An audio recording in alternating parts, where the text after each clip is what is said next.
Hello students and welcome back to our channel the ABE of Commerce. Last class में हम लोगों ने हमारा जो ऑर्गेनाइजिंग है उसका एक प्रॉपर इंट्रोडक्शन लिया था। ऑर्गेनाइजिंग में हम लोगों ने लिया था कि ऑर्गेनाइजिंग क्या है, इसके फीचर्स क्या होते हैं, ऑब्जेक्टिव्स क्या हैं और साथ ही साथ ऑर्गेनाइजेशन की क्या स्टेप्स होती हैं वो हमने ली थी। अब हमारा जो नेक्स्ट जो कि बहुत इंपॉर्टेंट टॉपिक है और बहुत ही ईजी सा टॉपिक है उसे हम लेंगे, जो है हमारा ऑर्गेनाइजेशन स्ट्रक्चर, यानी कि जो हमारा संगठन है उसका ढांचा क्या होता है, हम आज वो समझेंगे, उसके टाइप समझेंगे, बेसिकली हम उसको आज कवर करेंगे।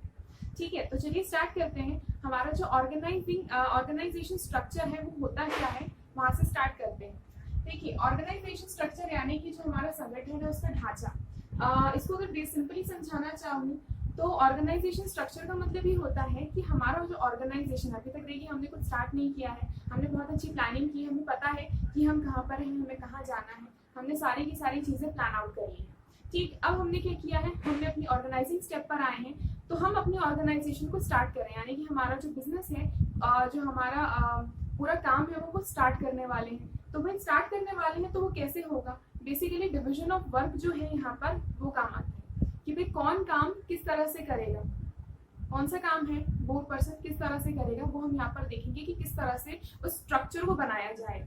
तो आइए स्टार्ट करते हैं। देखिए, organisation structure is the pattern in which various parts और कंपोनेंट्स आर इंटीग्रेटेड और इंटरकनेक्टेड। यानी कि ऑर्गेनाइजेशन स्ट्रक्चर क्या है, एक पैटर्न है। ठीक है, एक तरीके का पैटर्न है जिसमें ढेर सारे जो पार्ट्स होते हैं, हमारे वेरियस पार्ट्स एंड कंपोनेंट्स, जो कि हमारे ऑर्गेनाइजेशन के कंपोनेंट्स हैं, उनको क्या किया जाता है, इंटीग्रेट किया जाता है। इंटीग्रेट करने का मतलब एक साथ लाया जाता है, एक साथ काम करने के लिए लाया जाता है, और या फिर और वो क्या होते हैं, इंटरकनेक्टेड होते हैं, यानी कि एक दूसरे से कनेक्टेड होते हैं। अभी समझने की कोशिश करते हैं। अभी तक हमने समझा कि हमारे ऑर्गेनाइजेशन में हम क्या कर रहे हैं, डिफरेंट डिफरेंट कंपोनेंट्स ला रहे हैं, डिफरेंट डिफरेंट लोगों को ला रहे हैं, वो जो क्या करेंगे, हमारे पूरा का पूरा हमारा मैनेजमेंट करेंगे, हमारा पूरा का पूरा चीज़ों को प्रॉपर्ली अरेंज करेंगे। ठीक है, तो हमने क्या किया, हमने यहाँ पर देखा हमारे पास बहुत सारे हमारे फैक्टर्स ऑफ प्रोडक्शन होते हैं। ठीक है, हमारे पास हमारा लैंड एंड लेबर है। ठीक है, हमारे डिफरेंट वर्क्स होते हैं। भाई हर इंसान हर एक चीज़ में माहिर नहीं है, तो हमने क्या किया, हमने डिफरेंट डिफरेंट लोगों को यहाँ पर क्या किया, एक साथ हम लेकर है, ऑर्गेनाइज किया उन्हें। ठीक है, तो यहाँ पर अब उनसे किस तरह काम लेना है, क्या लेना है, यहाँ पर हम क्या करें, एक तरह का पैटर्न बना रहे हैं जिसके थ्रू हम क्या कर रहे हैं, लोगों को जो इंसान जिस काम के लिए है उन सबको क्या कर रहे हैं, एक साथ ला रहे हैं। ठीक है, now it prescribes a relationship among various activities and positions. यानी कि जो डिफरेंट डिफरेंट एक्टिविटीज होंगी या फिर जो हमारे डिफरेंट डिफरेंट पोजीशंस होंगी, कौन काम क्या किस तरह करेगा। ठीक है, there will be manager, of course एक मैनेजर होगा, उसके अंदर क्या डिपार्टमेंट होगा, उसके अंदर कितने लोग होंगे, किस तरह से काम करेंगे, ये सारी की सारी चीजें हमारी ऑर्गेनाइजेशन स्ट्रक्चर में होती हैं। बेसिकली अगर ऑर्गेनाइजेशन स्ट्रक्चर को अगर मैं सिंपली समझाना चाहूँ तो ऑर्गेनाइजेशन स्ट्रक्चर में कुछ भी नहीं होता। हम लोग यहाँ पर क्या कर रहे हैं, एक पैटर्न बना रहे हैं कि कौन सा इंसान क्या काम करेगा, वो किस तरह से काम करेगा, उसके अंदर कितने लोग होंगे, उनमें भी कितने लोग क्या काम करेंगे। ठीक है, सो बेसिकली ऑर्गेनाइजेशन स्ट्रक्चर ये होता है। अगर ऑर्गेनाइजेशन स्ट्रक्चर को और अच्छी तरह से समझना है तो बेसिकली ऑर्गेनाइजेशन स्ट्रक्चर दो पार्ट्स में डिवाइडेड है। एक होता है आपका फंक्शनल स्ट्रक्चर और दूसरा होता है डिविजनल स्ट्रक्चर। अगर देखिए, यूजुअली फंक्शनल स्ट्रक्चर ही हमारा जो होता है मेन होता है। डिविजनल स्ट्रक्चर या डिविजन्स जब हम बनाते हैं वो ये स्ट्रक्चर कहाँ पर काम आता है, जहाँ पर हम कोई जो भी हमारा ऑर्गेनाइजेशन है उसके पास मल्टी प्रोडक्ट्स हो, मल्टी प्रोडक्ट लाइन्स हो। मल्टी प्रोडक्ट लाइन्स का मतलब है कि जो एक ही कंपनी ढेर सारे प्रोडक्ट्स बना रही है। जैसे कि हमारा अमूल को अगर हम देखेंगे तो अमूल के हमें चीज़ भी मिलते हैं, हमें डेयरी प्रोडक्ट्स में अमूल के दूध भी मिल रहा है, अमूल का चॉकलेट्स भी हैं। सो बेसिकली क्या है, एक ही अमूल है। ठीक है, एक ही कंपनी है which is making many products, है ना, बहुत सारे प्रोडक्ट्स बना रही है, वही चीज़ भी बना रही है, वही हमारा दूध भी बना रही है, वही हमारे जो हमारे जितने डेयरी प्रोडक्ट्स है वो बना रही है, चॉकलेट्स भी बना रही है, और आजकल भी मेरे ख्याल से काफ़ी कुछ है अमूल का। So Amul is the best example. तो यहाँ पर क्या डिविजन, यानी कि डिफरेंट प्रोडक्ट्स, जहाँ पर किसी बिजनेस में डिफरेंट प्रोडक्ट्स होते हैं, हम वहाँ पर डिविजनल स्ट्रक्चर को यूज करते हैं। डिविजनल स्ट्रक्चर वहाँ काम आता है। और दूसरा होता है फंक्शनल स्ट्रक्चर, फंक्शनल स्ट्रक्चर यानी अकॉर्डिंग टू द फंक्शंस हम क्या कर रहे हैं, वर्क डिवाइड कर रहे हैं।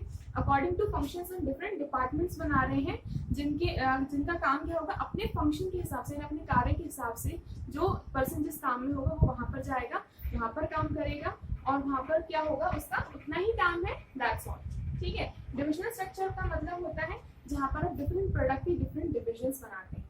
डिफरेंट प्रोडक्ट के मतलब जैसे कि चीज का डिपार्टमेंट अमूल का अलग हो गया, पूरा का पूरा चीज से रिलेटेड काम वहां पर होगा। ठीक है। अगर हम यहाँ पर उसके चॉकलेट्स की बात करें तो अमूल चॉकलेट्स के जितने भी जो फ्लेवर्स का काम होगा, जो भी होगा वो वहाँ होगा। सो बेसिकली ये दो तरह के हमारे ऑर्गेनाइजेशन स्ट्रक्चर्स होते हैं। इन्हें और अच्छी तरह से समझेंगे हम। तो सबसे पहले लेंगे हम हमारा फंक्शनल स्ट्रक्चर। ओके, सो जो नेक्स्ट है हमारा वो है फंक्शनल स्ट्रक्चर ऑफ ऑर्गेनाइजेशन। देखिए, फंक्शनल स्ट्रक्चर ऑफ ऑर्गेनाइजेशन को अगर सिंपली अगर एक्सप्लेन किया जाए तो अकॉर्डिंग टू द फंक्शन हम लोग क्या करते हैं, हमारे ऑर्गेनाइजेशन का जो स्ट्रक्चर है बनाते हैं, यानी अकॉर्डिंग टू फंक्शन काम होता है। जो भी आपको वर्क डिवीजन होता है वो अकॉर्डिंग टू फंक्शन होता है, जिसका जो काम है, ठीक है, जिसका जो कार्य है उसके हिसाब से उसे वो काम सौंप कर उसका एक अलग डिपार्टमेंट बना देना। ठीक है। चलिए, इसका सिंपली वो है जो कहते हैं grouping of similar jobs according to departments, यानी कि क्या करना, जितने भी सिमिलर जॉब्स हैं हमारे, यानी प्रोडक्शन से रिलेटेड सारे के सारे जॉब्स जो हैं वो प्रोडक्शन डिपार्टमेंट में, हमारे जो मार्केटिंग से रिलेटेड जितने भी हमारे काम हैं वो सारे के सारे मार्केटिंग डिपार्टमेंट में, इस तरह से क्या करना, सिमिलर जॉब्स को उनके डिपार्टमेंट के अकॉर्डिंग डिवाइड कर देना, एक जगह स्क्रूटनाइज करके। ठीक। सो अगर इसका अगर एग्जांपल होता है जो फंक्शनल स्ट्रक्चर का, वो होता है हमारा कुछ इस तरह से, जैसे कि डिफरेंट डिपार्टमेंट्स हैं, यानी कि according to work, according to function, according to काम हमने क्या किया, हमारे डिफरेंट डिपार्टमेंट्स बना दिए। जैसे कि हमारा परचेज डिपार्टमेंट, अब परचेज से रिलेटेड यानी कि रॉ मटेरियल से परचेज करना है, कहाँ करना है, कहाँ से करना है, कितना क्या वो करना है, हमारा बजट क्या होगा, ये सारा का सारा जो परचेज से रिलेटेड काम है वो परचेज डिपार्टमेंट देखेगा। ठीक है। अब परचेज डिपार्टमेंट ने अपना काम कर दिया, वो मटेरियल हमारा ले आया, उसका काम यहाँ पर हो गया। ठीक है। अपने काम के लिए वो लायबल है कि उसे ऑन टाइम मटेरियल लेकर आना है। ठीक है। अब प्रोडक्शन डिपार्टमेंट में उनके हेड्स हैं, वो देखेंगे कि प्रोडक्शन किस तरह से करना है, भाई किस प्रोसेस किस टेक्निक से हमारा प्रोडक्शन होगा। ठीक है। उसके लिए क्या हम काम करेंगे, किस तरह से क्या वर्कर क्या काम करेगा, ये सारा का सारा जो सोचना है वो किसका होगा, प्रोडक्शन डिपार्टमेंट का। ठीक है। यानी कि क्या करना है, हमने इनको कह रहे हैं इतनी यूनिट्स हमें बन के तैयार चाहिए, तो वो जो पूरा का पूरा काम है वो प्रोडक्शन डिपार्टमेंट का है। इसमें अब और कोई डिपार्टमेंट किसी भी तरह से वहाँ पर हस्तक्षेप नहीं कर सकता। The entire work is of production department. ठीक है। उसके बाद हमारा सेल्स डिपार्टमेंट है, तो भाई सेल्स क्या होंगी, किस तरह से होंगी, उनके क्या सोर्सेज होंगे, ये सारी की सारी चीजें देखना सेल्स डिपार्टमेंट की। इसी तरह marketing and human resource department. ठीक है। सो हमने यहाँ पर क्या देखा कि डिफरेंट डिपार्टमेंट्स जो उन्होंने बना दिए हैं उनको अपना काम देखना है, यानी कि कोई भी डिपार्टमेंट किसी भी डिपार्टमेंट के वहाँ पर क्या कर सकते, किसी तरह का कोई हस्तक्षेप नहीं कर सकता। ठीक है। अपना डिपार्टमेंट है वो अपना काम जो भी आपको दिया ऑन टाइम करना है। और इसके साथ एक और चीज होती है कि डिफरेंट स्पेशलाइज्ड होते हैं वहाँ पर, यानी कि जो अपने डिपार्टमेंट के स्पेशलाइज्ड या फिर जो एक्सपीरियंस लोग होते हैं, जो वहाँ के एक्सपर्ट्स होते हैं, उनको ही डिपार्टमेंट मिलता है। ठीक है। सो अपनी अपनी फील्ड में वो लोग एक्सपर्ट्स होते हैं, अपनी अपनी फील्ड में उनको पता होता है कि क्या काम करना है। ठीक है। सो इसके फीचर्स इस तरह से देखते हैं। अब सिंपली अगर इसको और अच्छी तरह से समझना तो हमारे पास फीचर्स हैं। तो फीचर्स में हमारा फर्स्ट होता है एक्सपर्ट्स आर इंचार्ज। अभी मैंने समझाया कि भाई जो भी डिपार्टमेंट्स होते हैं उनके जो हेड्स होते हैं या फिर उस डिपार्टमेंट में वही लोग जाते हैं जो वहाँ के जानकार हो। ठीक है। वहाँ के एक्सपर्ट्स, उन्हें पता है कि क्या काम है, उन्हें पता है कि उनको किस तरह से काम करना है। सो फर्स्ट एक्सपर्ट्स इंचार्ज होते हैं वहाँ के। नेक्स्ट होता है each task is divided. Each task is divided यानी कि हर काम क्या होता है, डिवाइड होता है। ठीक है। हमें यहाँ पर पूरा का पूरा हमें मालूम है कि प्रोसेस है कि हमें प्रॉपर प्रोडक्शन करके इस चीज को बेचना है। ठीक है। हमारी पूरी प्रोसेस है, हर एक चीज हर एक टास्क डिवाइडेड है। अगर आप डिपार्टमेंट में भी जाएंगे, यहाँ पर एक्चुअली इनके ऊपर होता है MD, managing director. Managing director होता है इन सब के ऊपर, और वो डिफरेंट डिपार्टमेंट्स के जो हेड होते हैं वो रिपोर्ट करते हैं मैनेजिंग डायरेक्टर को। ठीक है। So each work is divided यानी कि ईच टास्क जो है हमारा हर एक टास्क जो है वो डिवाइडेड होता है। यानी कि परचेस में भी हम मालूम है लोगों को कि किस तरह क्या काम करना है, वहाँ पर भी अगर किस तरह से क्या एक चीज़ है, हर एक पर्सन, हर एक एम्प्लॉय में डिवाइडेड होती है और वो क्या करते हैं अपने डिपार्टमेंट हेड्स को जाके रिपोर्ट करते हैं और हर एक डिपार्टमेंट हमारे जो मैनेजिंग डायरेक्टर या फिर जो भी हेड होता है हमारा टॉप लेवल मैनेजमेंट होता है उससे जाकर रिपोर्ट करता है।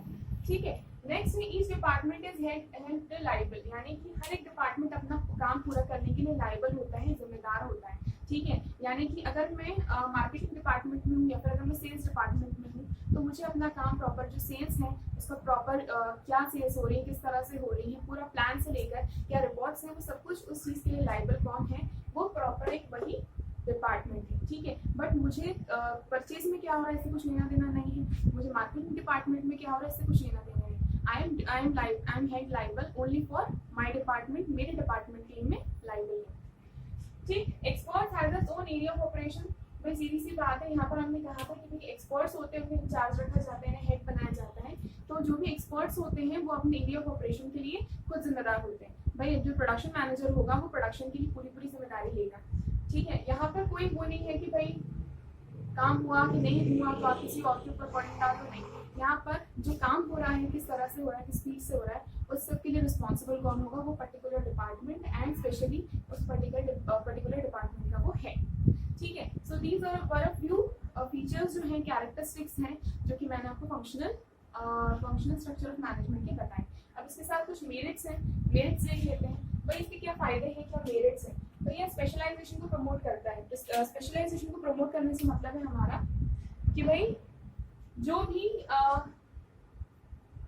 पर्टिकुलर डिपार्टमेंट है उसके जो स्पेशलाइज होते हैं या फिर जो एक्सपर्ट्स होते हैं उनका स्पेशलाइजेशन होता है, उसको प्रमोट करता है। ऑफकोर्स सीधी सी बात है, हमने क्या किया, पूरा जो डिपार्टमेंट है वो उस पर्सन को दिया जो उस फील्ड का एक्सपर्ट या उस फील्ड का जानकार है।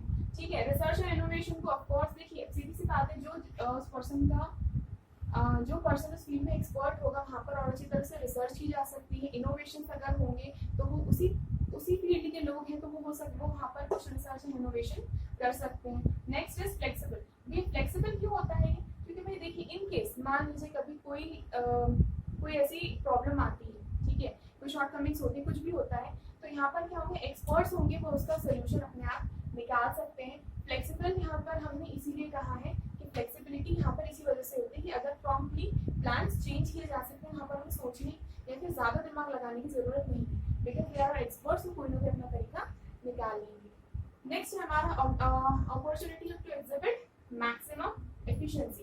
भाई देखिए जिस फील्ड का होता है वहाँ पर अपनी एफिशिएंसी को वो मैक्सिमम दे सकता है या फिर अपनी मैक्सिमम एफिशिएंसी निकाल सकता है। अगर देखिए मैं कॉमर्स की टीचर हूँ, अगर मुझे कोई और सब्जेक्ट दिया जाए तो क्या मैं उसको और अच्छी तरह से कर पाऊंगी, नहीं। But if I am given commerce तो मैं डिफरेंट एग्जाम्पल्स निकालकर डिफरेंट तरीकों से समझाकर अपने सब्जेक्ट में अपने टॉपिक को और अच्छी तरह से समझा सकती हूँ। लेकिन अगर मैं उस फील्ड में स्पेशलाइज नहीं हूँ तो क्या होगा, मुझे चीज़ें समझनी पड़ेंगी, सीखनी पड़ेंगी। उसी तरह से यहाँ पर हमारे डिफरेंट डिपार्टमेंट्स होते हैं, वहाँ के जो हेड्स होते हैं, जो भी वहाँ के एम्प्लॉइज होती है, they are expert of their field, they have the experience, तो वो क्या करेंगे, अपनी मैक्सिमम एफिशिएंसी को शो आउट कर सकते हैं। Next is larger scale of production is possible. अब लार्ज स्केल ऑफ प्रोडक्शन कैसे पॉसिबल है, बहुत सिंपल है। देखिए सिंपल सी बात है, अगर एक्सपर्ट्स हैं उस फील्ड के, वो उस फील्ड में उनका एक्सपीरियंस है, उस फील्ड में उनकी स्किल्स हैं, तो वो क्या करेंगे, मिनिमम वेस्टेज करेंगे। मिनिमम वेस्टेज होने के साथ साथ मैक्सिमम आउटपुट हमारा निकल सकता है, ऑप्टिमम यूटिलाइजेशन ऑफ रिसोर्सेज हो सकता है। तो भाई हाँ, लार्ज स्केल पर हमारा जो प्रोडक्शन है वो पॉसिबल है, बिकॉज दे नो कि किस तरह से चीज़ों को हैंडल करना है। ठीक, और उसके साथ साथ there is also one another point जो मुझे जगह नहीं मिली तो मैंने ऊपर लिख दिया था, that is scope for improvement. यानी कि अगर कुछ इम्प्रूवमेंट करना हो, अगर कुछ और हम चेंजेस करना, कुछ और बदलाव करना चाहते हैं, कुछ इम्प्रूव करना चाहते हैं अपने अंदर, तो उसके लिए भी स्कोप होता है, क्योंकि जिस फील्ड में होते हैं और सीखते हैं। ठीक है, सो ऑफकोर्स हम काम करते करते और अच्छी चीज उस चीज़ को इम्प्रूव कर सकते हैं। सो दीज वर द मेरिट्स। देखिए अभी तक हम लोगों ने समझा फंक्शनल फॉर्मेशन के फीचर्स एंड मेरिट्स। एक और चीज़ बची है द डीमेरिट्स। वो डीमेरिट्स भी हम लोग अभी लेंगे कि हमारे डीमेरिट्स क्या होते हैं हमारे फंक्शनल स्ट्रक्चर ऑफ ऑर्गेनाइजेशन के। तो next are demerits. So demerits, अब देखिए डीमेरिट्स बहुत कम है लेकिन है। ठीक है, सो डीमेरिट्स जो है हमारे फर्स्ट ये है कि जो फंक्शनल स्ट्रक्चर है it is not suitable for small size concern. देखिए स्मॉल साइज कंसर्न यानी कि जो छोटे बिजनेस कंसर्न्स हैं उसके लिए फंक्शनल स्ट्रक्चर जो है वो ज़्यादा सुइटेबल नहीं है। क्यों नहीं है? बिकॉज ऑलरेडी वो छोटा सा है। ठीक है, एक स्मॉल बिजनेस कंसर्न है तो ऑफकोर्स कम लोग होंगे, हमारे पास मैन पावर जो है वो कम रहेगा। ठीक है, सो यहाँ पर अगर आप डिफरेंट डिपार्टमेंट्स बनाना चाहें, उसके अंदर आप डिफरेंट स्पेशलाइजेशंस लाना चाहें तो वो डिफिकल्ट हो जाता है। ठीक है, next difficult to evaluate performance of work. भैया वर्क परफॉर्मेंस, देखिए काम तो यहाँ पर पूरा हो गया, ठीक है, लेकिन वर्क परफॉर्मेंस किस तरह से, यानी कि किसने किस तरह काम किया, किस डिपार्टमेंट में ने किस तरह काम किया, इस चीज़ को इवैल्यूएट करना यानी कि इस चीज़ का अंदाजा लगाना थोड़ा सा मुश्किल हो जाता है। हमें नहीं पता कि किस डिपार्टमेंट ने अच्छा काम किया या खराब काम किया, ये थोड़ा सा डिफिकल्ट हो जाता है क्योंकि अल्टीमेटली काम तो हुआ लेकिन किस तरह से हुआ, ये परफॉर्मेंस थोड़ा सा इवैल्यूएट करना डिफिकल्ट हो जाती है। ठीक है, नेक्स्ट होता है डिफेक्ट ऑफ इंटरडिपेंडेंसी। देखिए इंटरडिपेंडेंसी किस तरह से, क्योंकि डिपार्टमेंट अपने आप में इंटरकनेक्टेड। ठीक है, इंटरकनेक्टेड कैसे है? परचेज में जब हम रॉ मटेरियल परचेज करेंगे तभी प्रोडक्शन का काम स्टार्ट होगा। ठीक है, प्रोडक्शन अपना काम कंप्लीट करेगा तभी जाकर सेल्स के पास वो चीज आएगी सेलिंग के लिए। ठीक है, देन उसके साथ मार्केटिंग होगी। ठीक है, तो क्या हो रहा है यहाँ पर, सारे के सारे डिपार्टमेंट्स अपने आप में इंटरकनेक्टेड। लेकिन अगर यहाँ पर एक डिपार्टमेंट प्रॉपर्ली अपना काम नहीं करता है तो दूसरे डिपार्टमेंट को उस चीज़ का इफेक्ट होगा। ठीक है, और जब इफेक्ट होगा तो कन्फ्लिक्ट्स होंगे, तो हो सकता है कि डिपार्टमेंट्स में अपने आप में कन्फ्लिक्ट्स बढ़ जाए। तो ये इसका डिमेरिट होता है कि भाई अपने आप में जो भी डिपार्टमेंट्स हैं वो अपने आप में इंटरकनेक्टेड हैं। ठीक है, तो एक काम की जो डिफेक्ट्स हैं वो दूसरे के ऊपर कहीं ना कहीं जाते हैं और इस वजह से हो सकता है कि डिपार्टमेंट्स में अपने आप में कन्फ्लिक्ट हो। दूसरी चीज़ ये होती है कि भाई डिपार्टमेंट्स के अपने अपने हेड्स हैं और ये सारे अपने आप में बराबर हैं। सो इनमें कई बार ये भी होता है कि कंट्रोलिंग को लेकर कई बार कन्फ्लिक्ट स्टार्ट हो जाते हैं, कंट्रोलिंग को लेकर कई बार ऐसे मतभेद हो सकते हैं। ठीक है, so these are the demerits of functional structure of organization. Okay, so the next is our divisional structure of organization. Divisional structure जो होता है वो होता है हमारा स्पेसिफिकली जहाँ पर the company is dealing with different products, यानी कि जब कंपनी के पास डिफरेंट प्रोडक्ट्स होते हैं जिनका वो मैन्युफैक्चरर उनके साथ डील कर रही है तब हम वहाँ पर हमारा डिविजनल स्ट्रक्चर को यूज करते हैं या फिर डिविजनल स्ट्रक्चर ऑफ ऑर्गेनाइजेशन वहाँ पर हमारा काम आता है।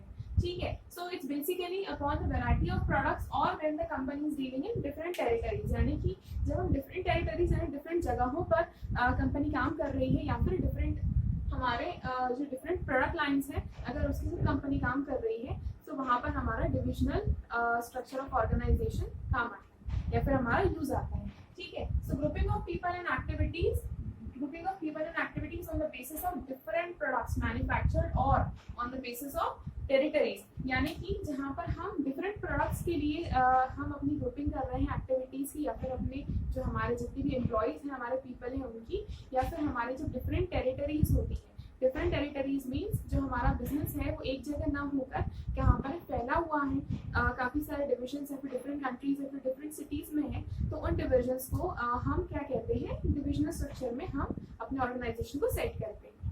ठीक है, सो आइए चलिए इसको अगर एकदम सिंपली एग्जाम्पल्स के थ्रू देखना चाहें तो एक सिंपली हमारा जो टॉप लेवल मैनेजमेंट में जो हमारा मैनेजर है वो रहेगा, उसके बाद दे रहा है डिफरेंट प्रोडक्ट्स, मान लीजिए product A, product B, product C है। ठीक है, या फिर डिफरेंट डिविजन्स है, अगर हम अपने इंडिया में देखें तो एक मुंबई है, एक दिल्ली ले लेते हैं और एक ले लेते हैं हम इंदौर।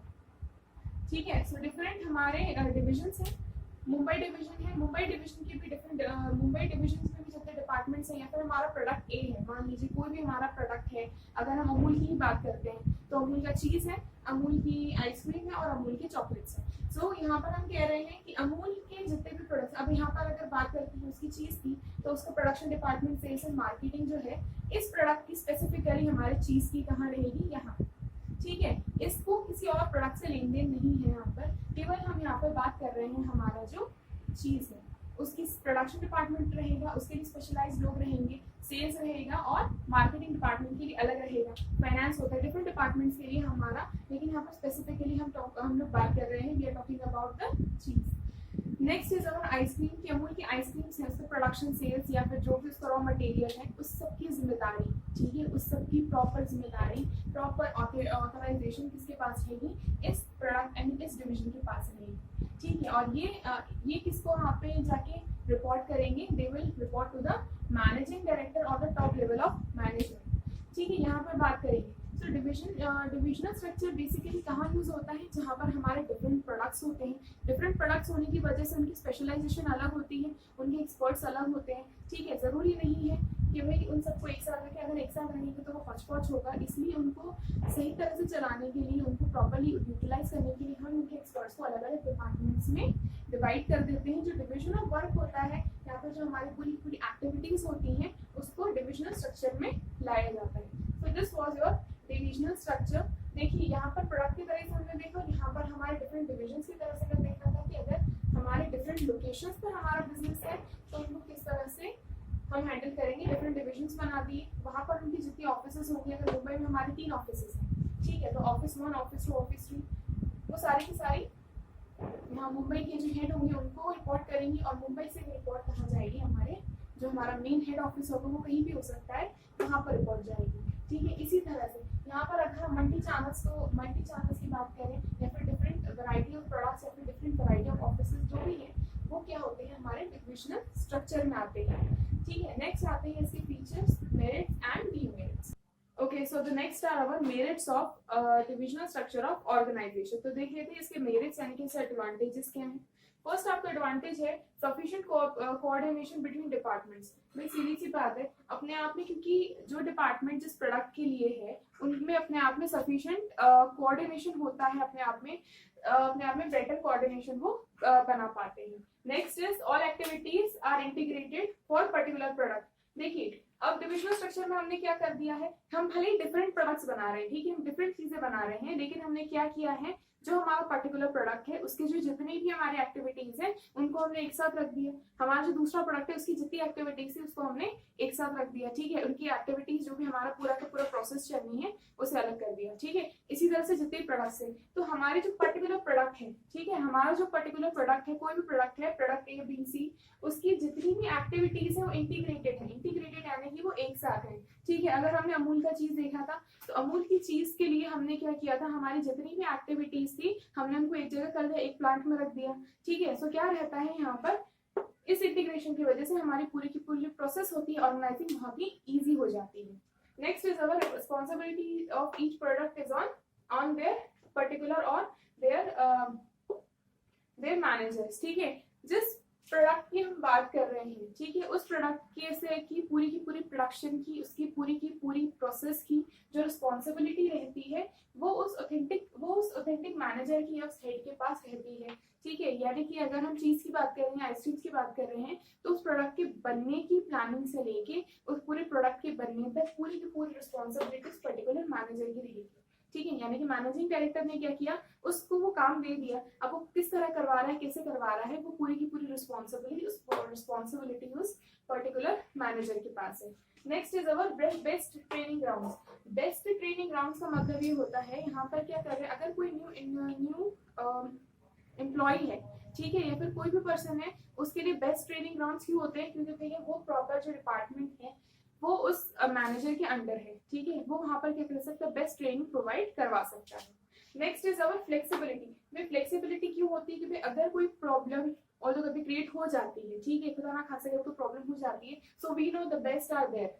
उनको मालूम है कि जो फील्ड के एक्सपर्ट्स हैं, जो प्रोडक्ट से रिलेटेड जो एक्सपर्ट्स हैं, उनका एक्सपीरियंस हमारे साथ है और they can do the changes बहुत इजीली और बहुत आराम से चेंजेस हो जाते हैं। तो हमें ज्यादा सोचने की या फिर ज्यादा उसमें टाइम कंज्यूम करने की जरूरत नहीं है, सोल्यूशंस हमारे पास इजीली अवेलेबल हो जाते हैं। और फ्लेक्सिबिलिटी क्यों होती है, बस पर्टिकुलर प्रोडक्ट की बात कर रहे हैं तो वहां पर हम चेंजेस जिस तरह से भी है कर सकते हैं। Next is evaluation is easy. Evaluation is easy से मतलब देखिए, हमने कहा कि हमारे 3 या 4 प्रोडक्ट्स है, हम आराम से पता कर सकते हैं कि किसकी ग्रोथ है, किस प्रोडक्ट की ग्रोथ है, किसकी सेल्स अच्छी है, ठीक है, या फिर किसकी मार्केटिंग स्ट्रैटेजी अच्छी है, ये हम आसानी से इवेल्युएट कर सकते हैं, because we will have the data of all our products, या फिर जो भी हमारे डिविजन है उनका डेटा, उनके प्रोडक्ट्स हमारे पास, आई मीन उनका जो डेटा है हमारे पास रहेगा। हमारे लिए इवेल्युएशन करना, उस चीज को इवेल्युएट करना आसान हो जाता है कि which one is doing better, which one is doing worse, क्या किसमें क्या कमियां हैं, किसमें क्या, तो इवेल्युएशन इज इजी।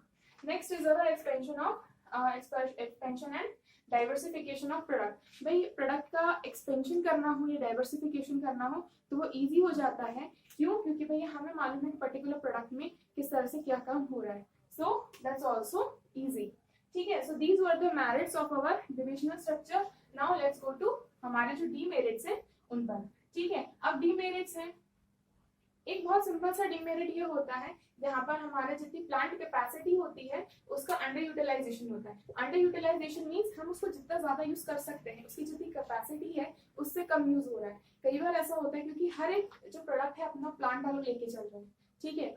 अगर हमारा कई बार ऐसा होता भी है. ठीक है. जो हमारा प्लांट कैपेसिटी है वो हमारे क्या होती है अंडर यूटिलाइज हो रही है क्योंकि हर एक प्रोडक्ट है या फिर जो भी हमारा डिवीजन है उसने अपने प्लांट्स लगा के रखे हैं तो भाई कॉस्ट हमारी बढ़ गई यहाँ पर और जो प्लांट है उनकी कैपेसिटी को हम क्या करें अंडर यूटिलाइज कर रहे हैं यानी कि जितनी यूज कर सकते हैं उससे हम कम यूज कर रहे हैं. Then operation cost goes high. सीधी सी बात है ऑपरेशन कॉस्ट क्यों बढ़ जाती है. भाई क्या कर रहे हैं इतने ज्यादा लोग हैं एक पर्टिकुलर डिविजन में डिफरेंट डिपार्टमेंट्स हैं.